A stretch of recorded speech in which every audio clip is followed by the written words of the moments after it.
因為我有朋友咧，啱啱都60幾歲啊，佢早排沖涼咧就撳咗乳房有粒嘢，咁後尾就即係睇啦，咁咪即係考咩嘢啦，68，我朋友68，咁而家啱啱做晒所有咧局部切除咧都 OK 嘅，但係而家嚟緊排期咧應該要做20次嘅電療，希望唔需要做化療。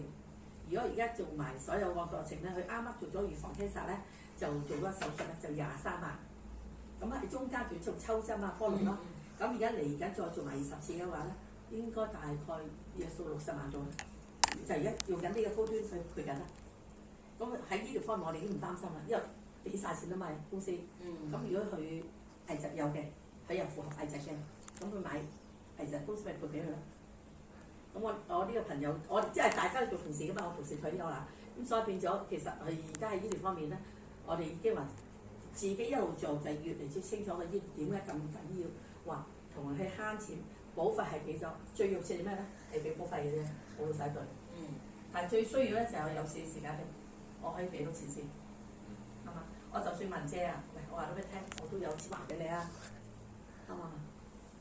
咁如果用呢一個會好啲，我覺得。係我5次當。未，因為你嘅年齡實太後生啦。5次咁啊係。係咪先？跟住我哋可以講翻嗰個咩？高端人。住院高端。高端住院嗱，咁你住院嗰個，我而家同你用嗰1100，就用8800啊嘛。好啦，8800，我同你第一個你睇下，我落咗嘅先。你放到咁大嚟影點影到啊豬？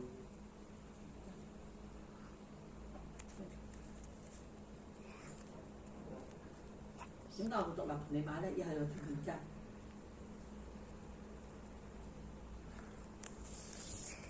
你呢個成個師奶唔